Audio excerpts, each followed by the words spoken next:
Hey, this is Antonio. Welcome back to my channel. Who's ready for some fighting words? In this video, I want to talk about the rematch. George Kambosos, Devin Haney, all over again.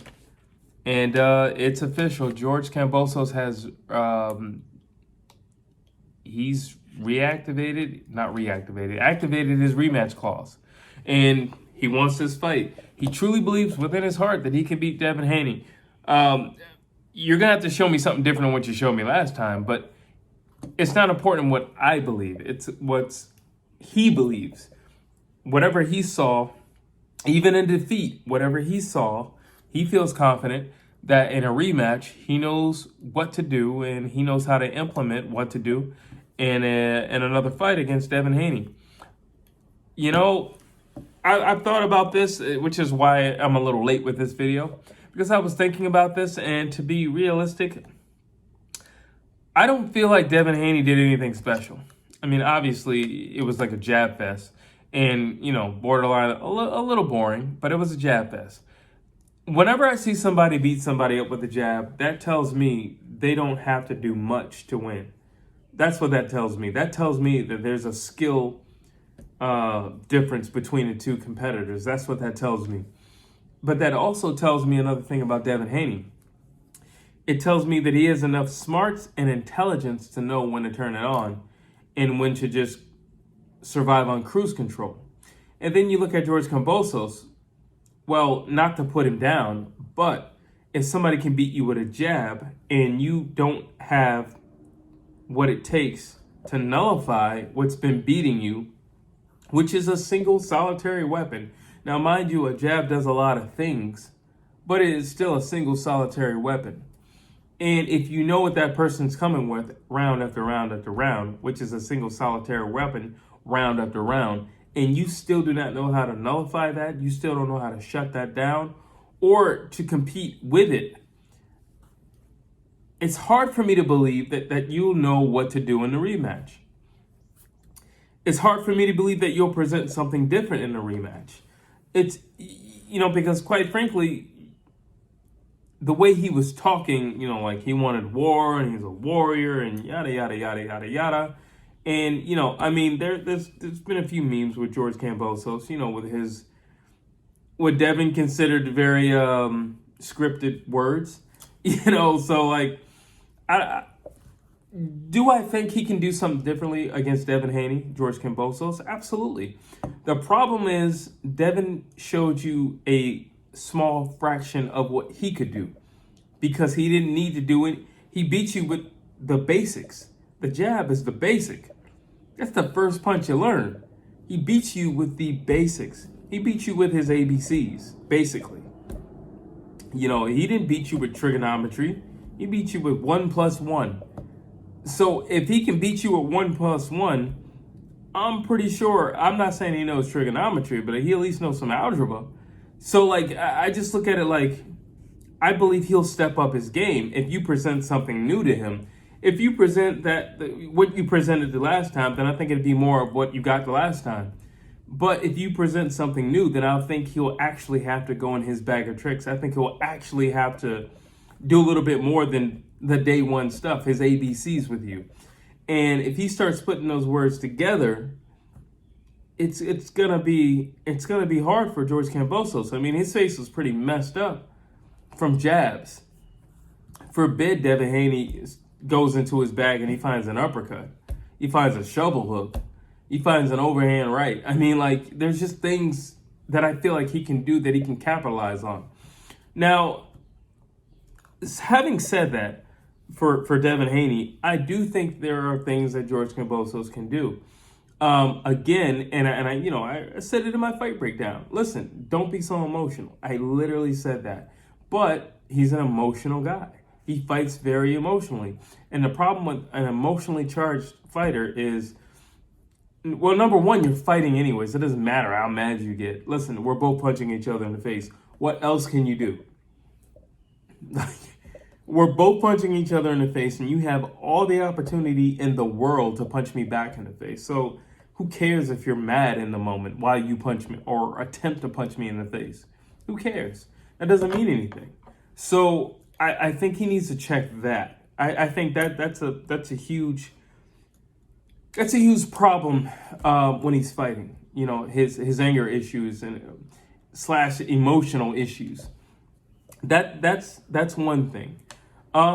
Number two, I honestly think he needs a new team. You know, again, Devin Haney beat you with a jab, and nobody in the corner thought of, I don't know, suggesting something other than what George was doing. Now, maybe they were just banking on the fact that he's home and he should get the decision if we go to the final round and, you know, the final seconds of the round and we have to end up on a scorecard. We should probably get this. He is the champion, and granted, I am a firm believer that if a challenger and a champion are facing each other, the challenger should undoubtedly take the belt. There should be a beating. If not a knockout or a stoppage, there should be a beating. You know, to suggest you're the new champ. I've always felt that way. I still feel that way. Did Devin Haney give George Kambosos a beating? No, but he gave him a spanking. You know, like, like he gave him a spanking. It definitely wasn't a beating, but it was a spanking. It was one-sided. It was one-sided, and it was a spanking. You know, and it was a lesson learned. Yeah, I'll just leave it at that. It was a spanking, and it was one-sided. So, was it dominant? Well, when you say dominant, I mean, I hit you more than you hit me. I beat you with the bare minimum, a jab. Was it dominant? Sure. I wouldn't call that performance dominant, but I'll say, you know, it's undoubtedly a clear win, but not dominant. I'll say it like that. Undoubtedly a clear win for Devin Haney. Now, that being said, what can George Kambosos do differently? He could jab back and stop trying to just rush on in. And listen, if that's what you got to do, you do have shorter arms, you are the shorter guy, then fine. If you're going to do that, if you're going to bull rush people, if you're going to bull rush your opponent, and I'm a shorter guy, so, you know, I know when you're in the ring, sometimes you got to bull rush a taller guy or a guy with longer arms. Devin Haney has longer arms than George Kambosos. If you're going to bull rush him, don't bull rush just to get off a little something and then start back at go back to the starting line. No, you stay there. If you're going to bull rush somebody, it's to get in close and stay there and create damage.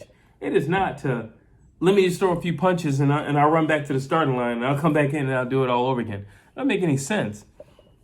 It doesn't make any sense. Don't do that. You know, like, don't do that, because Devin Haney figured out that you were doing that, and he started resetting as well. So by the time you got in, he was already gone. Don't do that. If you're going to bull rush somebody, bull rush him and be set in your mind. I'm probably going to take a shot or two because I'm about to bull rush this guy. All right, fine. Now I got that in my mind. Go in. Simple as that. Go in, but stay in there. Don't listen, another thing, if you're going to bull rush somebody, make it ugly. Make it gritty. Push him back. Elbow him. Push him. Do whatever you got to do. Make it a street fight. Make it an alley fight. But don't bull rush and throw pity pats and then rush back out. You know, that doesn't make any sense. I literally didn't, I don't know. I would have loved to have been in George Kambos' corner and just said, hey, bro, stop doing that. That's not effective. And he's getting off on you because he's starting and then he's countering. So he's still getting off on you and he's getting the better of this. Don't do that. If he's going to do that, he needs to make it ugly. He needs to make a street fight if he's going to do that. But a huge thing that I think that would help George Kambosos, and it's a simple thing, is a high guard. It's just a high guard. Listen, if Devin's going to be content with doing the simple, bare minimum type things to get by, make it difficult for him to score. Trust me, he'll take more chances on getting a clear point, if nothing else. So that means now you can make him come to you. But if you want to bull rush him, you can do that because you're not getting hit on the way in. Again, I think George Kambosos needs a new team. I'm sorry, because this is day one stuff, and it's quite obvious what was going on in the fight, and nobody in that quarter could figure out what to do, and it wasn't the hardest puzzle in the world to try to figure out. You know, just a high guard in the last minute, it's just like, all right, just change your stance. Boom. Done. All right, now get on out there and see how that works this round. But you don't go like 9, 10 rounds like doing the same thing over and over and over and over and over again, and then only to get frustrated in the end. No, try different things. Especially here's to anybody who's an amateur fighter or a professional fighter. If you are losing anyway, if you are in a fight, if you're in the ring, you're in competition, and you're losing anyway, what's the harm in trying something new? What's the harm in trying something new? You think you doing what you continually done is going to change the outcome? It's not. It's not. Try something new. And again, I think he needs to change his corner, because that would also be along the lines of trying something new. Do I want to see this fight, in a rematch? Yeah, I actually do. I want to see what else Devin Haney can bring out, and I want to see what type of adjustment George Kambosos can present to the table. And I also want to know if George Kambosos was a one-trick pony. I want to know if he was a one-hit wonder. And I mentioned that. I said both guys had something on the line, because Devin had a fake order, Amazon belt. And then George Kambosos, if he lost, he was going to be a one-trick pony. He was going to be a one-hit wonder. He's going to be like Milli Vanilli. But show me something new. Maybe that was your... Listen, everybody has a hiccup every once in a while. I never believed that George Kambosos was on the level of Devin Haney. But listen, everybody has a hiccup once in a while. And I do believe that George Kambosos definitely has a warrior spirit. So I think he needs to focus less on that, because I think to him, warrior spirit means pure aggression. When, he kept talking about being a descendant of Spartans. Well, I hope he knows his history, because they were the first full-time soldiers. Typically in history, if somebody, the enemy was knocking on your door, you just tell all the farmers, go get your swords, meet me out in the field. Well, with Sparta, they were full-time soldiers. They were full-time warriors. They didn't do anything else but train and fight. That's it. They didn't farm. They didn't do anything else, and we can get into that later. But they didn't do anything else. So if you want to speak of being a Spartan warrior, I think in his mind that means pure aggression. But if you know anything about Spartans, that wasn't pure aggression. They were trained. They were ready. They were controlled. They didn't have to muster up all these emotions, because they were trained, they were ready, and they were controlled. Be trained, ready, and controlled. And also get a new team. Those are my thoughts.